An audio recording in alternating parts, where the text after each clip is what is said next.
CBN की प्रस्तुति और आप देख रहे हैं एक नई जिंदगी।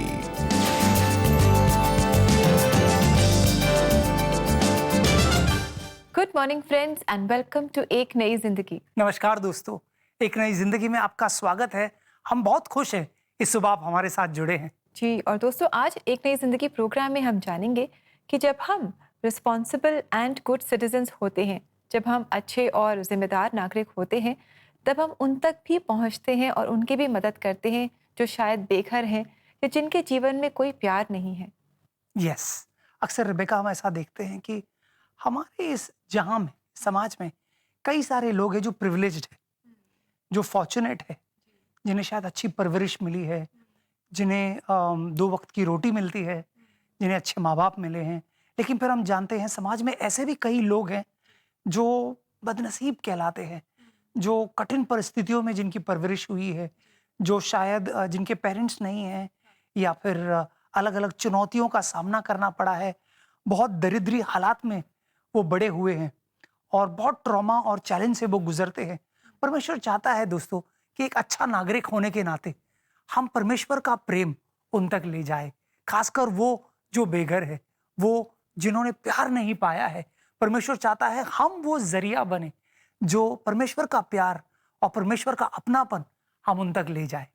और दोस्तों इसी बात को समझने के लिए आज हम आपकी मुलाकात कराएंगे गुरेपल्ली कांता राव से।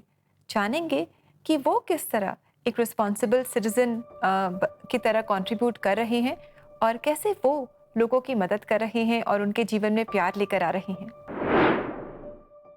तेलंगाना के एक दूर दराज गांव में जन्मे कांता राव का बचपन अपने पिता की शराब की लत के कारण मुश्किलों भरा बीता। मेरा पूरा बचपन अनिश्चितताओं में बीता। मेरे पिता की बुरी आदतों के कारण हम आर्थिक रूप से काफी बुरी हालत से गुजरे थे। यही नहीं बल्कि हमारे परिवार में शांति भी नहीं थी। मेरा बचपन बहुत डिप्रेशन में बीता। हमारे परिवार में खुशियां नहीं थीं। इस मुश्किल समय के दौरान कांता राव के भाई ने उन्हें प्रभु यीशु मसीह और उस शांति के बारे में बताया जो वो उनके जीवनों में ला सकते थे। मैं प्रार्थना करने लगा। मैंने उन्हें स्वीकार कर लिया। प्रभु यीशु मसीह को स्वीकार करने के बाद हमारे घर को लेकर मेरी प्रार्थनाओं का उत्तर मिलने से पहले ही मेरे हृदय में एक गहरा परिवर्तन हुआ। मुझे शांति मिली, मुझे मेरे जवाब मिले। मैंने उस आनंद का अनुभव किया जो मैं बयान नहीं कर सकता। अपनी स्कूली पढ़ाई पूरी करने के बाद कांता राव थियोलॉजी की पढ़ाई करने के लिए बैंगलोर गए। शहर में उन्होंने जो चीजें देखी उससे उन्हें नए विचार और नई महत्वाकांक्षाएं मिली। देखिए, बेंगलोर पहुंचने के बाद मैंने एक पूरी नई दुनिया देखी। क्योंकि मैं खुद भी गांव से था, तो जब मैंने शहर के बच्चों को देखा कि वो कैसे दूसरों का कहना मानते हैं, उनका रहन सहन किस प्रकार का है और साथ ही वो बचपन से ही अंग्रेजी बोलते हैं, ये सब देखने के बाद मैंने सोचा कि मुझे अपने गांव के बच्चों के लिए भी कुछ करना चाहिए और तभी मैंने फैसला कर लिया था। वैसे ये ख्याल मेरे दिमाग में 20 साल पहले आया था। अपनी थियोलॉजी की पढ़ाई पूरी करने के बाद 2006 में परमेश्वर के मार्गदर्शन में कांता राव ने गरीब बच्चों के लिए वर्ड सोअर इंडिया नाम का एक अनाथालय खोला। जब मैं अपना कॉलेज और टीचिंग फील्ड छोड़कर घर आया तो मैंने सोचा कि मुझे परमेश्वर के लिए क्या करना चाहिए। तब याकूब की पुस्तक के पहले अध्याय की 27वीं आयत मेरे सामने आई कि जो जरूरतमंद और बेघर हैं उनकी सहायता करना ही पिता परमेश्वर की सच्ची भक्ति है। इस वचन ने मुझे बहुत प्रभावित किया। जून 2006 में मेरी शादी हुई और हमने जून में 17 बच्चों के साथ इस होम की शुरुआत की। इस होम में परमेश्वर की आराधना के साथ साथ बच्चों को अच्छी शिक्षा, अच्छा खाना और पहनने के लिए अच्छे कपड़े दिए जाते हैं। उन्हें उनके हुनर अनुसार ट्रेनिंग भी दिलवाई जाती है। जब हमने इसकी शुरुआत की तो हमारे पास 17 बच्चे थे, फिर 34 हुए, फिर 90 बच्चे हुए और फिर अब 100 से ज्यादा बच्चे हमारे पास थे। जब हम उन्हें स्कूल भेजते थे तो उनके साथ के बच्चे हमारे बच्चों का अक्सर मजाक उड़ाया करते थे और उन्हें ये कहकर बहुत अपमानित करते थे कि वो अनाथ हैं और वो उन्हें अपने साथ बैठने लायक बिल्कुल नहीं मानते थे। मैं इससे इतना प्रभावित हुआ कि मैंने सोचा हमें अपने बच्चों के लिए एक स्कूल खोलना चाहिए और तभी मैंने ये स्कूल खोला। 2015 में कांताराव ने मंचेरियल में पर्ल ऑफ इंडिया स्कूल की शुरुआत की, जिसका लक्ष्य था कि बच्चों को अच्छी शिक्षा देकर उन्हें अच्छी बातें और मॉरल वैल्यूज सिखाकर एक अच्छा नागरिक बनाया जाए। हमारा मकसद जो है वो ये है कि हमारे बच्चे दुनिया के बाकी बच्चों की तरह बढ़ें और साथ ही वो अच्छे नागरिक बने। जो भी टेक्नोलॉजी है उसकी मदद से वो समाज में या उन जगहों पर सेवा करें जहां वो हैं। यही जरिया है बदलाव लाने का। हम उनमें ये विचार पैदा करने की कोशिश कर रहे हैं कि उन्हें इस काबिल बनना चाहिए जिससे वो जीवन को खूबसूरत बनाने के लिए अपनी तरफ से कोशिश करें। इस अनाथालय से अब तक 800 से ज्यादा बच्चों को फायदा पहुंच चुका है और अभी 550 बच्चे स्कूल में पढ़ रहे हैं। कांताराव परमेश्वर का धन्यवाद करते हैं कि परमेश्वर ने इन बच्चों के जीवन में बदलाव लाने के लिए उन्हें चुना। मैं आज जो कुछ भी हूँ और जहाँ भी पहुँच पाया हूँ उन सब के लिए मैं परमेश्वर का धन्यवाद करना चाहता हूँ। उन्होंने मुझे काम की शक्ति दी, जीवन जीने की शक्ति दी। इन सब चीजों के लिए मैं उनका आभारी हूँ। मुझे उम्मीद है कि लोग ये जानकर उनकी महिमा करेंगे कि वो परमेश्वर मेरे द्वारा और इस संस्था के द्वारा लोगों के भले के लिए काम कर रहा है। मैं बस परमेश्वर की महिमा करना चाहता हूँ। कांताराव जी का जीवन कितना ही इंकरेजिंग और इंस्पायरिंग है, क्योंकि खुद के लिए तो हम सभी जीते हैं, लेकिन जब हम दूसरों के लिए जिएं, दूसरों के लिए कुछ करें, that is what life is all about. और कांताराव जी बिल्कुल ऐसा ही कर रहे हैं।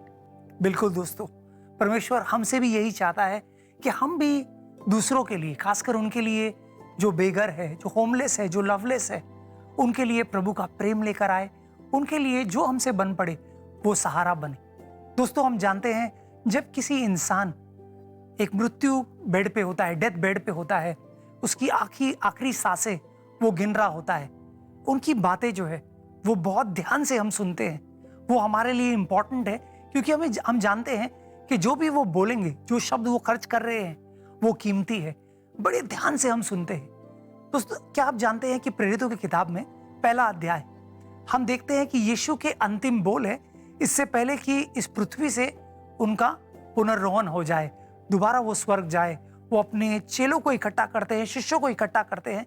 और आइए देखते हैं प्रेरितों के पहले अध्याय और 8वें वचन में वो क्या कह रहे हैं। Acts chapter 1 verse 8। प्रेरितों का पहला अध्याय 8वां वचन कहता है, किंतु पवित्र आत्मा तुम पर उतरेगा और तुम्हें सामर्थ प्रदान करेगा और तुम यरूशलेम में, समर्थ यहूदा और सामरी प्रदेशों में तथा पृथ्वी के अंतिम छोर तक मेरे साक्षी बनोगे। एक की वर्ड है दोस्तों यहाँ पर, साक्षी या गवाह बनोगे। आपने अक्सर कोर्टरूम ड्रामा में देखा होगा कि लोगों को वहां पर चश्मदीद गवाह बनाकर लोग लेके आते हैं और वो क्या बोलते हैं, जो वो देखते हैं वो बोलते हैं। यीशु कहता है तुम मेरे गवाह बनोगे। जो तुमने मुझे करते हुए देखा है वो तुम दूसरों के सामने वैसे ही रहोगे।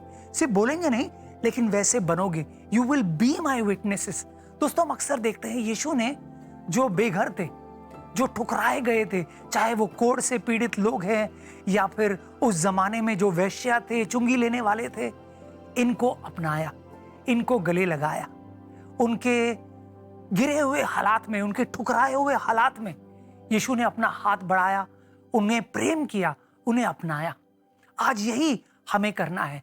हम देखते हैं हमारे समाज में कितने सारे लोग हैं जो ठुकराए हुए हैं, जो बेघर है, जिन्हें परिवार से बेदखल किया है। परमेश्वर चाहता है परमेश्वर का प्यार हम उन तक लेकर जाए और ऐसे हम यीशु मसीह के गवाह बनेंगे। जी बिल्कुल दोस्तों, जैसे कि राहुल ने बताया, हमारे आसपास बहुत सारे ऐसे लोग हैं जो समाज में ठुकराए हुए हैं, जो परेशान हैं, तकलीफ में हैं, गरीब हैं। क्यों ना हम इनकी मदद करें। जो कुछ भी हमसे बन पड़े, शायद हम बहुत बड़ी बड़ी चीज़ें ना कर पाएं, पर जो छोटे छोटे कदम भी हम उठा सकते हैं वो हम ज़रूर उठाएं। और दोस्तों, हम आपको याद दिला दें कि आपकी जो नीड्स हैं, आपकी जो परेशानियां हैं, इनमें हम आपके साथ मिलकर आपके लिए प्रार्थना करना चाहेंगे। आप हमें कॉल कर सकते हैं CBN प्रेयर लाइन में। हमारा नंबर है 9910401010। दोस्तों, अब समय ब्रेक का। जब ब्रेक से लौट कर आएंगे तो दक्षिण भारत के केरला स्टेट में हम आपको ले जाएंगे और वहां पर आपको एक खूबसूरत गीत और एक खूबसूरत कहानी दिखाने वाले हैं। तो कहीं जाइएगा नहीं, हमारे साथ बने रहिए।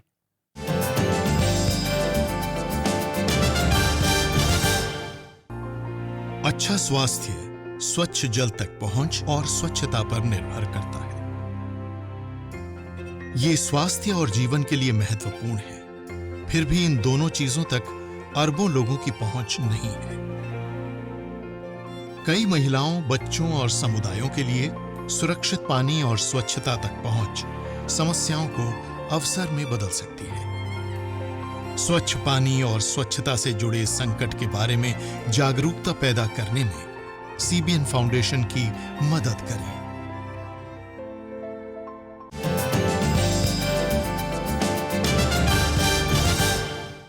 वेलकम बैक दोस्तों। आज एक नई जिंदगी प्रोग्राम में हम जान रहे हैं कि कैसे हमें एक दूसरे की मदद करनी है, खास उनकी जो शायद बेघर हैं और जो गरीब हैं या जिन्हें अपने जीवन में प्रेम नहीं मिला है। और अब समय है कि जैसे राहुल ने आपको ब्रेक से पहले बताया था कि हम आपको ले जा रहे हैं हमारे स्पेशल रीजनल सेक्शन में। हम जा रहे हैं to the state of Kerala. दोस्तों, केरला राज्य की बात हो रही है तो हम सब जानते हैं that the state of Kerala is famous for coconuts and it is known as the land of coconuts. यहाँ पर मलयालम भाषा बोली जाती है और इनके बीचेस और बैक वाटर्स के बारे में तो हम सब जानते हैं। बिल्कुल दोस्तों, बहुत ही खूबसूरत राज्य है और जहाँ के लोग भी बड़े प्यारे हैं। वो मलयालम भाषा बोलते हैं और जब आप वहाँ पर जाएंगे तो आपको बहुत स्वागत सा महसूस होगा। वहाँ पर ऐसे कहा जाता है कि थॉमस, जो यीशु मसीह के 12 चेलों में से एक थे, वहाँ पर सुसमाचार लेकर आए। और केरला में जब आप जाएंगे तो आप देखेंगे कई सारे मसीह है और बहुत खूबसूरत वो माहौल है वहाँ पर और लोग आपका स्वागत करते हैं। और दोस्तों, इसी राज्य से हम लेकर आ रहे हैं आपके लिए एक बहुत ही खूबसूरत और इंकरेजिंग कहानी। आज हम आपकी मुलाकात कराएंगे बिजू जॉर्ज से, जो एक बहुत ही फेमस और एक्सपीरियंस्ड क्रिकेट कोच हैं और ये अपने स्किल का बहुत अच्छे से इस्तेमाल कर रहे हैं to help the underprivileged and also to reach out to children who are suffering from cancer. आइए इनसे मुलाकात करें। मैं कोचिंग कैंप में जाता, सड़क के किनारे खड़ा होकर खेलते हुए देखता रहता और एक दिन मैंने निर्णय लिया कि मैं कोच बनूंगा और मैं ये निःशुल्क करूंगा। मेरा नाम बिजू जॉर्ज है। मैं क्रिकेट कोच हूं और स्पोर्ट्स अथॉरिटी ऑफ इंडिया के साथ काम कर रहा हूं।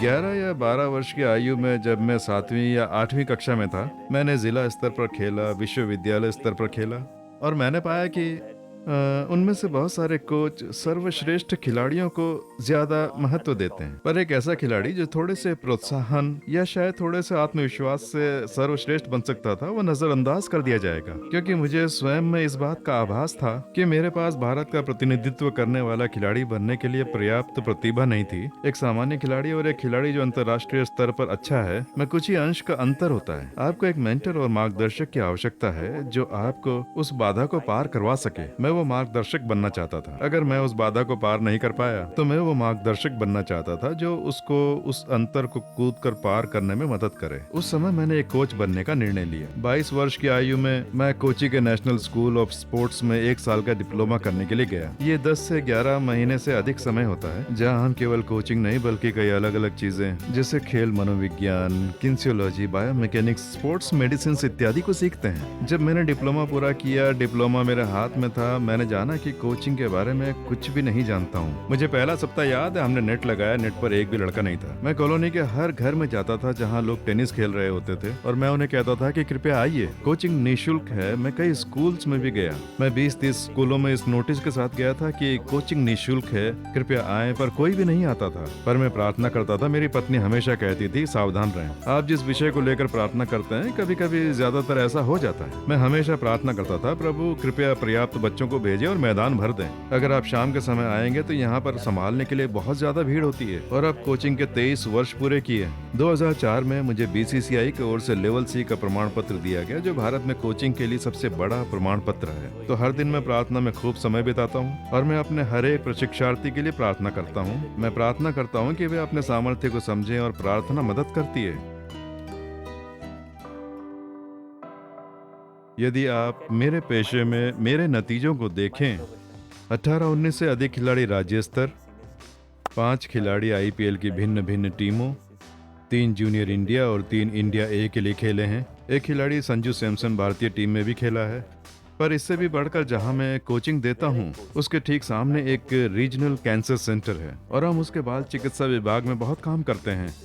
ये संयोग से हुआ, एक दिन कैंसर सेंटर के बिल्कुल पास मेरी बाइक पंक्चर हो गई और मैं अपनी बाइक पर बैठा इसे रिपेयर करने के लिए किसी के आने का इंतजार कर रहा था। मैंने ऊपर देखा तो एक खिड़की पर एक गुड़िया बंधी हुई लटक रही थी। एक न्यूरोसर्जन क्रिकेट खिलाड़ी था। मैंने उन्हें फोन करके पूछा कि वह गुड़िया वहाँ क्यों बंधी हुई है। उन्होंने कहा ये बच्चों का विभाग है। तो मैंने उनसे यूं ही पूछा कि क्या मैं कुछ गुड़िया ला सकता हूँ। उन्होंने कहा हाँ। अगले दिन मैं मैदान में गया। मैंने कहा मैं कैंसर सेंटर के बाल विभाग के लिए कुछ खिलौने खरीदने जा रहा हूँ। मैं अभी भी विश्वास नहीं कर सकता कि एक दिन में हमने कुछ मेरे खिलाड़ियों से और कुछ मेरे दोस्तों से एक वैन भरकर अच्छी क्वालिटी के खिलौने खरीदने के लिए पर्याप्त पैसे जुटा लिए। हमने खिलौने वहां पहुंचा दिए और उन्होंने बताया कि गंभीर अवस्था वाले बच्चे भी उस कैंसर सेंटर में थे। मैं वहां गया और डॉक्टर प्रिया से मिला। मैंने उनसे पूछा कि मैं क्या कर सकता हूं। उन्होंने बताया कि आप 3 तरीकों से मदद कर सकते हैं। पहला है खून दान करने से, दूसरा है इनमें से काफी बच्चों को इलाज के लिए पैसों की आवश्यकता है। 25,000 30,000 की रकम शायद इनको बचा सकती है, पर इनके पास पैसे नहीं हैं। तो हम क्या करते हैं, बिना उनकी जानकारी के हम उन बच्चों के बैंक खाता नंबर इकट्ठे करते हैं और उनके खातों में भेज देते हैं। उन्हें पता नहीं चलता किसने चुकाए हैं। और तीसरी चीज ये है कि उनके मनोरंजन के लिए एक कमरा है। तो हम खिलौने खरीदते हैं, किताबें खरीदते हैं, गेम्स खरीदते हैं और उस कमरे को भरते रहते हैं। और मैं ये बात सुनिश्चित करता हूँ कि जब हम खिलौने पहुँचाएं तो अपने साथ ज्यादा से ज्यादा लड़कों को लेकर जाएं, ताकि वे समझें कि वे अपने जीवन में कितने खुशकिस्मत हैं। मैं विश्वास करता हूँ कि यीशु एक दोस्त है जो आपके दिल की इच्छाओं को जानता है, आपके साथ चलता है। जब भी आप असफल होते हैं तो वो जानता है कि आप एक इंसान हैं, पर फिर भी वो आपके साथ है। जैसा कि 20-30 वर्ष पहले मैं कोई भी नहीं था, अभी भी मैं कोई भी नहीं हूँ, पर मैं कुछ बनने के मार्ग पर हूँ, केवल और केवल परमेश्वर के अनुग्रह से। मेरा मानना है कि यीशु उन लोगों को नहीं ढूंढता जिनके पास योग्यताएं हैं, वह जिन लोगों को बुलाता है उन्हें योग्य बनाता है, और ये मेरे जीवन में हुआ है। Thank you, Biju George. It was so wonderful meeting you and you inspire us. हमने जाना कि कैसे हमें अपने बारे में ही नहीं सोचना है, पर ऐसे बहुत सारे आसपास हमारे लोग हैं, बच्चे हैं, ज़रूरतमंद लोग हैं जिन्हें हमारी ज़रूरत है। We have to think about them and help them. Yes दोस्तों, अब समय है एक खूबसूरत गीत सुनने का, एक आराधना का गीत मलयालम भाषा में। आइए इस गीत का आनंद लेते हैं। जी दोस्तों, और ये खूबसूरत मलयालम गीत हमारे लिए गा रही है सेंट अल्फोंसा पैरिश, नोएडा, उत्तर प्रदेश की कॉयर। हम सब इसे मिलकर सुनेंगे और ये आप तक लेकर आए हैं हमारे प्रोड्यूसर जीजो जॉन।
വിളിച്ചിടുമ്പോൾ കാരുണ്യം കനിവായി കാത്തിടണേ. മനമൊരുകി നിന്നെ വിളിച്ചിടുമ്പോൾ കാരുണ്യം കനിവായി കാത്തിടണേ. സ്വർഗീയ വാതിലിൽ മുട്ടിടുമ്പോൾ സർവദാനങ്ങളും തന്നിടണേ. ഈ സമയം തിരുമുഖം നോക്കി നിന്നെ സ്തുതിക്കാം. ആത്മാവ് ദാഹിച്ചിടുന്നു, ഈ ജന്മം കൊതിച്ചിടുന്നു.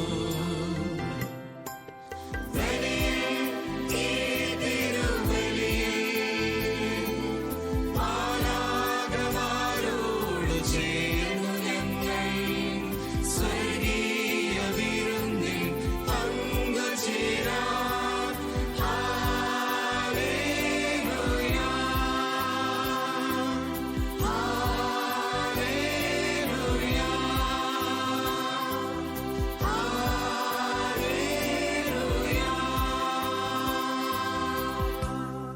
Thank you very much saint Alphonsa parish for that lovely song, for that beautiful song. बहुत अच्छे से आपने गाया and God bless you and may the Lord keep on using you more and more like this. और दोस्तों, अगर आप भी ऐसे ही गीतों को अपने लव्ड वंस को डेडिकेट करना चाहते हैं, खास करके इन मलयालम गीतों को, may be you have friends who understand Malayalam and who enjoy Malayalam songs, तो क्यों ना आप ऐसा करें. आप हमारी वेबसाइट को विजिट कर सकते हैं और हमारा एड्रेस है cbnindia.org/cbn special offers. यस दोस्तों, अब समय ब्रेक का. जब ब्रेक से लौट कर आएंगे तो हम आपके लिए प्रार्थना करने वाले हैं कि हम एक अच्छे और जिम्मेदार नागरिक बने. कहीं जाइएगा नहीं, हमारे साथ बने रहिए.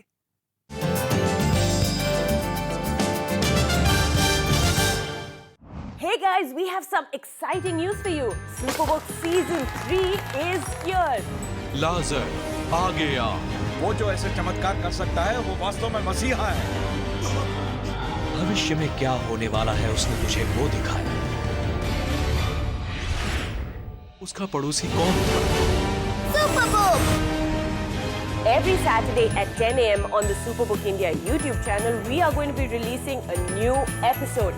So make sure you hit the subscribe button and subscribe so that you know when the episode comes out. Church choirs in concert के जरिए विशेष उपहार आपके प्रियजनों के लिए उनके जन्मदिन, वर्षगांठ या फिर यादगार जैसे भावनात्मक अवसर पर गीत के गिफ्ट भेज सकते हैं। सॉन्ग गिफ्ट करने के लिए सिंपल 3 स्टेप्स को फॉलो करें। स्टेप 1 www.cbnindia.org पर, स्टेप 2 CBN ऑफरिंग्स पर क्लिक करके, और step 3 click on gift a song dedication.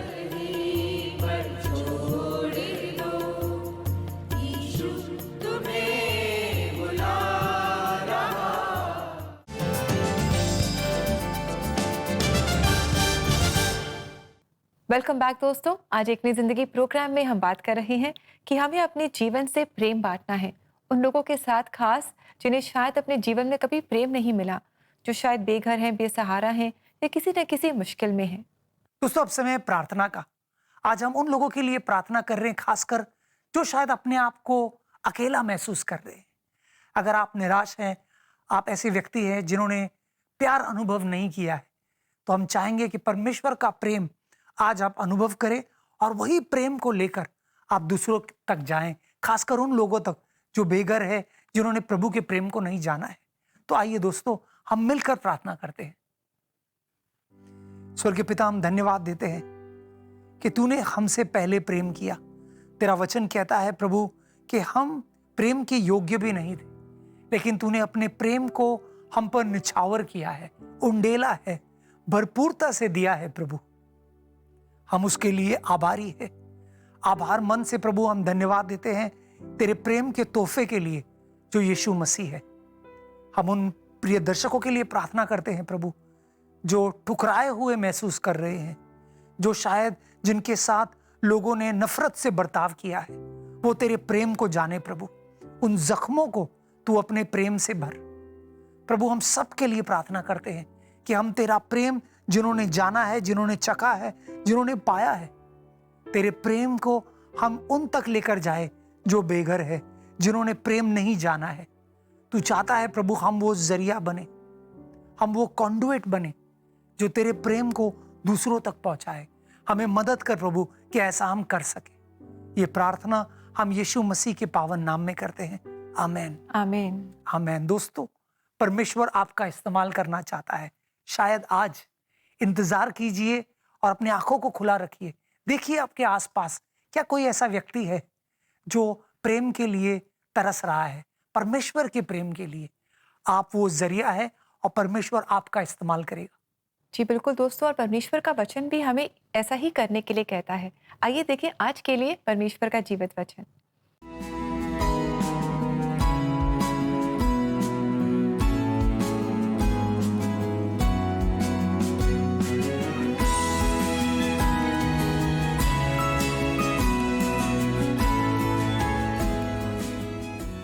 दोस्तों, बहुत ही खूबसूरत ये वचन है जो हमें बता रहा है कि व्हाट इज ट्रू रिलीजन, असली धर्म क्या है। और हम देखते हैं कि यहाँ पर एक और शब्द यूज़ किया गया है रिलीजन के लिए, जो है भक्ति। असली भक्ति क्या है दोस्तों? यही है कि हम एक दूसरे की मदद करें, एक दूसरे के प्रति हम सेंसिटिव हों, एक दूसरे की ज़रूरत को हम जानें और पहचानें। हमारे आसपास तो बहुत सारे ऐसे लोग हैं, अक्सर हम उनकी तरफ देखते ही नहीं हैं। आज होने दे कि परमेश्वर हमारी मदद करें कि हम परमेश्वर के प्रेम को उन तक पहुंचा सकें। यस दोस्तों, ऐसा हम जरूर करें। परमेश्वर हमें मौके देगा और परमेश्वर चाहेगा कि उन मौकों का हम लाभ उठाएं, उन तक परमेश्वर का प्रेम लेकर जाएं जिन्होंने प्रभु को नहीं जाना है और जो इंतजार कर रहे हैं कि कोई आके उन्हें अपनाए, कोई आकर उन्हें परमेश्वर का प्रेम दिखाए। दोस्तों, हम उम्मीद करते हैं हमारे आज के प्रोग्राम से आपने प्रोत्साहन पाया है। कहीं ना कहीं आपने एक संकल्प किया है कि परमेश्वर के प्रेम को उन तक ले जाना है जो बेघर है और जो परमेश्वर के प्रेम के लिए तरस रहे हैं। जी बिल्कुल दोस्तों, हम ऐसा करें, यही परमेश्वर चाहता है। और इसी के साथ समय है कि हम लेंगे आपसे इजाज़त। कल आपसे फिर मुलाकात करेंगे। और दोस्तों, जैसे कि ये महीने का अंत हो रहा है, कल हम लेकर आएंगे हमारी इस theme good and responsible citizen, इस थीम का कंक्लूडिंग एपिसोड। तो आप हमारे साथ ज़रूर जुड़िएगा, हम मिलकर कुछ नया सीखेंगे हमारे लास्ट एपिसोड में। सो until then, all of you have a lovely blessed day. God bless you. God bless you, friends.